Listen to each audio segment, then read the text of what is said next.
been expecting you.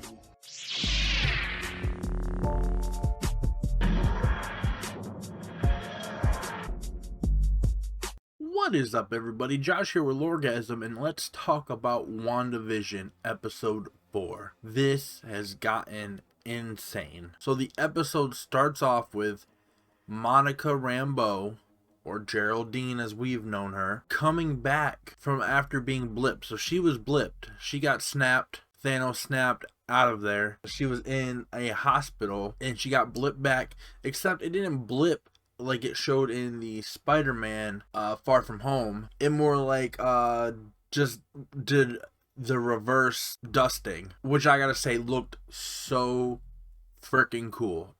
I like that better than just popping back into existence. It was just so cool. She wakes up in a hospital room and she walks into the hallway, and all the doctors are freaking out because all these new patients or old patients are coming back while their hospital's already full, or they say they're at max capacity, but they're probably also understaffed now because half the staff was most likely gone as well. And then Monica runs into a doctor and was like, yo, where's my mom? Because she was in the hospital because her mom had cancer. She just had a surgery and her mom was supposed to be like coming back. She was going to get discharged.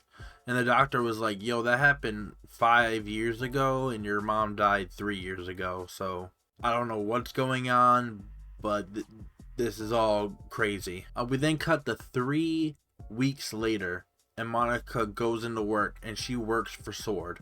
She starts talking to the new acting director that took over after her mom died. We see that SWORD stands for Sentient Weapon Observation Response Division, instead of Sentient World Observation and Response Department.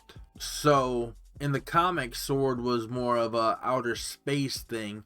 They were keeping track of like planets and stuff now, but SWORD in the MCU is keeping track of sentient weapons, which is crazy. I mean, it's not crazy, it's 100% justified because of Thanos. We find out that this is 3 weeks later. So this show actually takes place before Spider-Man Far From Home, because Spider-Man Far From Home takes place 8 months after the return of everybody. So this is only 3 weeks after the return of everybody. So WandaVision takes place before Spider-Man Far From Home. And since this show is supposed to lean into Doctor Strange 2, maybe Doctor Strange 2 takes place before Far From Home as well. After that, the director keeps giving Monica a tour of SWORD, and he talks about how because they lost most of their staff, that they just started working on AI, which I wonder if anything that they're doing is against the Sokovia Accords, because we see in Agents of S.H.I.E.L.D. that like LMDs are against the Sokovia Accords. So I don't know what kind of AI they're working on here, but if it's anything close to LMDs, they're probably not supposed to be making it.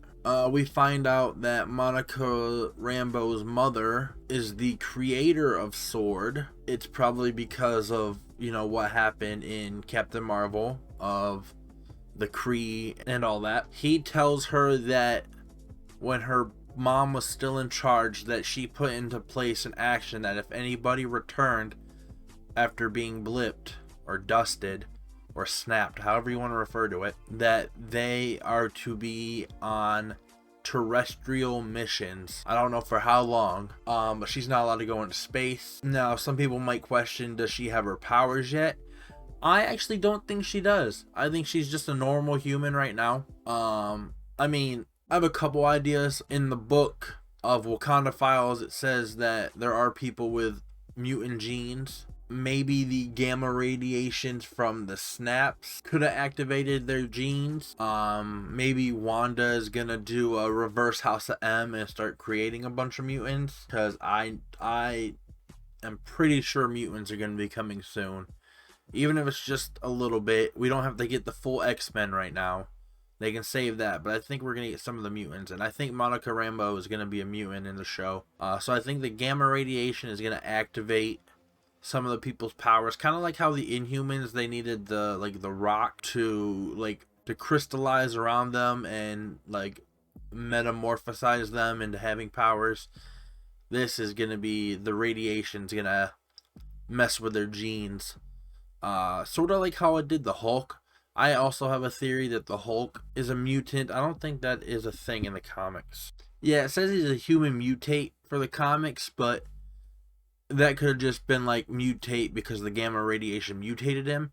But I actually think he is a mutant, because I don't believe that somebody could just shoot themselves with radiation and then they just become like strong and maybe have multiple personality syndrome. I get that it works in the comics and like his traumatic past and all that, but I just feel like it'd make more sense if the gamma radiation activated his mutant gene and it turned him into the Hulk. That being said, if they can do that explanation and then just give that to everybody, because we know that the stones use gamma radiation, that's why he was able to snap everybody back, and we see that it sends a shockwave of radiation throughout the whole universe. I feel like that is the perfect way to bring in the mutants, by just having all their genes activate. I also feel this would probably be a perfect way to bring in the Fantastic Four, because we know they're coming. Maybe like skip the origin story and just have it to where, or have this be the origin story. They were in space at the time. Maybe they were working with Sword and they were doing missions in space at the time. And then when the radiation hit or something, that I don't know, maybe like their spaceship got like blown or something happened, and that's what caused them to transform and get their powers. Like, have Infinity War be the catalyst for everyone coming in to have their powers. After Monica learns that she has to be on terrestrial missions, the director says that they have a missing persons thing with the FBI he wants her to go check out. So she ends up going and she meets up with Jimmy Woo, who everyone previously thought was working for Sword. He's not. He's still an FBI agent. He does a close-up magic trick with the card trick that he wants to learn from Ant-Man and Ant-Man and the Wasp to pull out his like ID. And they're standing outside Westview and they're talking to the local cops that are sitting out there, and the cops say they're from Eastview, not from Westview. So they think something strange is going on. Monica flies a drone into Westview and it just disappears, and she's like, what's going on? And she walks up and sees that there is an electromagnetic field, and she goes to put her hand against it, and then she gets sucked in. Then we cut to Darcy from Thor and Thor 2 getting brought in, and they're trying to they're bringing in all these different kinds of scientists to try to figure out what the heck is going on right now. So one agent leads Darcy over to her tent where all her stuff is set up, and she starts finding a lot of CMBR, which is like residual radiation from when the Big Bang happened. And then she realizes that there is like a message coming through it, like a television wave. So she gets an old television and hooks it up, and then bam, starts watching WandaVision. Then we cut to see them sending a guy in a hazmat suit in, and he's going through, and when he breaks through the barrier, it turns into the beekeeper suit. So New Rockstars was correct on their theory that that was actually a hazmat suit. While Darcy is watching WandaVision, everybody is like hearing it. They're like, what the heck is going on? What is that? And then they go in and look, and they're like, is this live? Are you recording this? And she's like, yeah, I'm recording this. I don't know if it's live. It looks like it's taking place in the 60s. But that's Wanda and that's Vision. And isn't Vision dead? They're confused. And then we get to see the scene from the end of episode 1 of somebody taking the notes while watching. That's actually Darcy. And then they start identifying all the people that are trapped. And then Wu is actually theorizing like us. He's trying to figure out what's going on with the hexagons. He's trying to figure out why sitcoms, if something's going on with time and space, if Vision's actually alive or dead. And then boom, Darcy sees Monica as Geraldine on the episode. But this is weird because it's an episode we haven't seen Wanda's talking to Agnes in the background after leaving a store, and Monica's sitting there on a bench reading a magazine.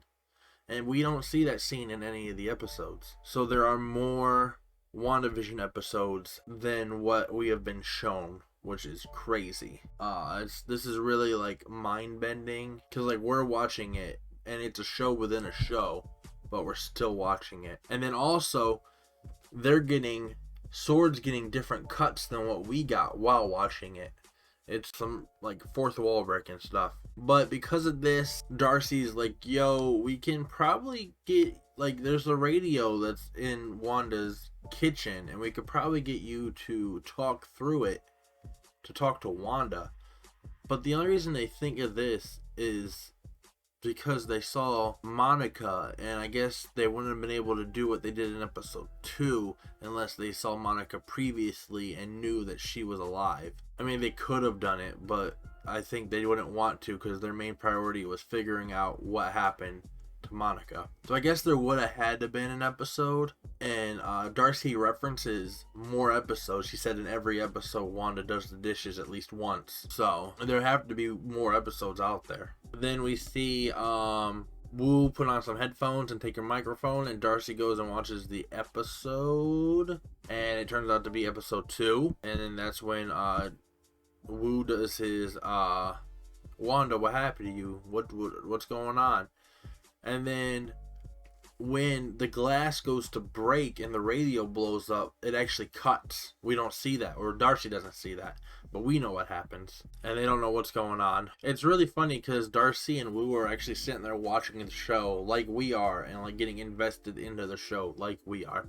Really crazy. So they see the part where Wanda confronts Monica and like, who are you? What are you doing here? But they're not seeing anything of Vision's point of view of Agnes and Herb telling Vision like, oh no, you know, she's not from around here. They're just seeing Wanda going like, who are you? What's going on? What are you doing here? What's your name? You know?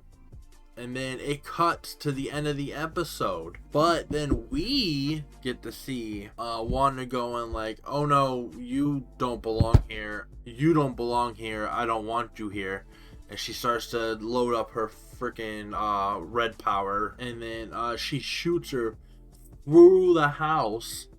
And she goes flying all the way out of the town. And lands on the ground. And then we hear perimeter breach from the Sword camp, and they go running out, and that's when Monica's laying on the ground, and then Wanda's just staring at her house that just busted open and just fixes it all up. And then that's when we see Vision come in, but then when Wanda turns around to look at him, we actually see dead Vision. Now, I don't know if like maybe she's animating the dead Vision's body and just making it look the way she wants to look, or just the fact that the trauma's been brought up with Ultron and her brother and people dying and stuff. It just made her think of like, oh yeah, Vision's dead. So the first thing she sees when she sees him is dead Vision. But I'm actually thinking she's animating his dead body.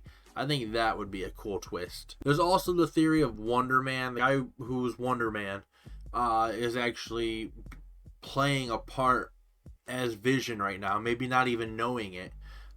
He could have been the missing person from the FBI, because there was an original missing person that nobody could get a hold of. But then she just picks up the baby, one of the babies, has Vision pick up the other baby, and Vision looks so confused. He's like, yo, like what the heck is going on around here? We cut to Sword. They look at Monica, they're checking out, and she's like, it's Wanda. It's all Wanda. Because Wanda is the villain. Kinda. I don't know for sure. Wanda's the freaking villain, though. This is so dope. I am so excited. Now, I didn't want this episode. I knew this was going to happen, but I didn't want this episode. I wanted to continue the story. I was saying earlier that if it turns out that this episode is going to be before Monica goes into the show and then goes through the show and then what happens right after, I didn't want it. But this was still a freaking awesome episode. Definitely changed my mind on that. The fact that we see her re-blipping and that cool like effect, dope. 2, I didn't mind seeing that she, that her mom created a sword. That was cool. I didn't mind seeing her go. That was cool seeing her go in. I kind of wish they would have showed when she was going in more like a black and white thing, like her hands started turning black and white and then she got sucked in, but it kind of didn't. It kind of just was like staticky and then she went in. I like seeing Jimmy Woo again and then doing the card trick that he learned from Ant-Man. That was dope. That was a nice callback. I like seeing Darcy again. I've been hoping that Kat Dennings comes back. Doesn't make no sense though why they wouldn't have her. Now we just need, hopefully in the She-Hulk show, Betty Ross, played by Liv Tyler, to come back, because I like having the callbacks to the old characters. I like having like why would you have all this whole big universe and not bring back the characters that you could? They bring back her dad comes back, Abomination's coming back in She-Hulk. I kind of want Betty to come. That'd be cool if they do Red She-Hulk. Maybe Thaddeus is getting too old to become the Red Hulk, and they scrap Red Hulk for now, and maybe he goes straight into making his daughter Red She-Hulk. That would be dope. But back to WandaVision. I like the fact that it's a TV show. I think it's crazy that there's actually more episodes that we haven't seen. I want to know what happened in these episodes. I don't mind if we get a whole spin-off, just the sitcom episodes. Like, I like the way this show's going. Keep going with this. But then have a whole nother spin-off of just those episodes. So those of us who actually are like sweaty nerds that want to see that will actually watch it and see it. I like that they were getting different cuts than what we were getting. That was interesting. And that's probably what happened with that weird jump cut from Vision when Vision was like, oh yeah, something weird is going on, and then he jump cuts back. I don't even think that they saw that part, the middle where he was saying something weird's going on. I think it was just the second part. Like, she asked her question and then just the second part happened for them. So we're the ones who got to see that one part. I think that's why it was cut like that. I like that Jimmy Woo was having all the same questions as us, like what's going on with all these hexagons everywhere? Is Vision alive or dead?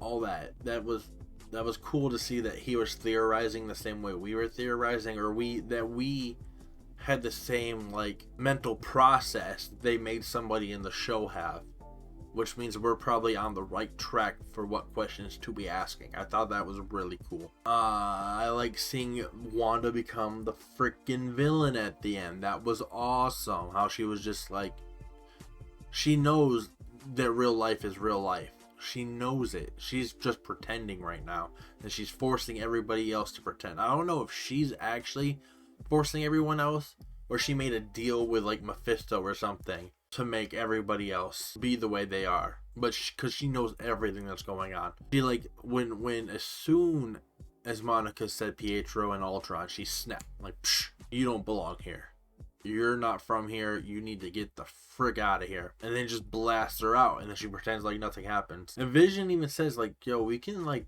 go anywhere, we can go live anywhere. She's like, no, this is where it's at. So I think this is actually, maybe she's in the land. This was my theory from before. She's in the land of the dead. Maybe she's in limbo. I don't know. Maybe she trapped all these people in limbo with her. But Vision, I don't think, can leave this area. She can. She can go anywhere. I don't know. Maybe she doesn't have the. She has to. She manifested 2 kids with him. So there's no way she can't like just take him anywhere. I don't know. Maybe he's trapped. Maybe it's because a more powerful entity has his soul and he's trapped there. So she's just trying to figure out a way to get him out. Maybe she is planning on trading one of her kids to get him out. I don't know. I hope not. I mean, that'd be a good story arc. Trading one of your kids and then they become a villain in the future because they resent you. That'd be pretty cool. But yeah, so there's still more questions. But right now it looks like Wanda's the big bad. I don't think she is. I think she's like the mini bad. I think there's a bigger bad that she's actually trying to figure out how to get Vision away from them. Could it be Agnes? I don't know. She seems like she's part of the town. But the weird thing is, when they were figuring out everybody's identity, Agnes wasn't up there, Rolf wasn't up there, and Dottie wasn't up there. So what is going on? Agnes, is she Agatha Harkness? Dottie, is that Mephisto? Is she Lady Death? Could be. Don't know. But this was an awesome episode. For theorizing, for figuring things out. We figured out, we like took 5 steps forward, but there's still 10 steps ahead of us. Like, it is, this show is so good. I love that everything was in like normal television perspective now. That was nice. There were no references to Spider-Man because that hasn't happened yet. Like I said, that's 8 months later. This is literally 3 weeks. This takes place right before Spider-Man, or well, months before Spider-Man. I'll probably give this episode a solid 8. A solid 8 out of 10. I don't think it pushed into the 9. There were things that were pushing it into the 9 out of 10. I like that it broke format. I like that it answered some questions. Is it a 9? Right, 9 out of 10. I liked it. It was awesome. I feel like the things that happened did push it into the 9. The questions that were answered and everything. Just seeing Wanda go villain at the end was awesome. But I need more. I see why they held this episode back from the critics. It makes sense. This would have revealed too much. Somebody would have leaked everything. We have, I think, 5 more episodes. So this is going to be going on for at least another month. I cannot wait to see how this ends, to see what's going on, to see how this interties with Doctor Strange 2, if this starts busting open the multiverse, if the rumored Evan Peters, what's going to happen with him. Some people think he's going to be Quicksilver, the X-Men Quicksilver from Fox. I think he's actually going to play Speed. I think that would be cool. I can't wait to see what's happening with Vision. Is Vision Wonder Man? Is Vision Mephisto? Or is Vision just Vision, but he's like a limbo version of Vision? Like, it's his soul and everything, but there's no body there. Or is his soul possessing somebody else's body? So I cannot wait to see what is going on. I need to know. And I love that I have all these questions. And hopefully they get answered. Hopefully we don't get played. And by the end of the season, we have way more questions than answers. And then we're like, well, what was the point of that? But I don't think they do that. Kevin Feige is a genius. I think he knows what he's doing. And even if they do leave us with questions, have them answered in Doctor Strange 2, that would be dope. It's kind of weird that none of this like even had like a offhand mention in Spider-Man. I mean, obviously this idea probably came up after Spider-Man, but I don't know, Feige has a plan for everything, so he probably knew that like something like this was going to happen. So the fact that this didn't get brought up in Spider-Man Far From Home, like even just the event, just like an offhanded comment, is weird. Or if like Vision came back to life at the end of this season, that didn't get brought up in Spider-Man, you know? So it's like, did they have it planned? Did Feige know exactly what was going to happen? Is Sony messing with stuff again? Because, you know, Sony in the timeline for the 2 Spider-Man movies is they don't pay attention. But yeah, so 9 out of 10 for this. I loved it, and I can't wait to see more. That's all from me. Thank you for watching. Please like, comment, and subscribe, and I will see you guys next time. Peace.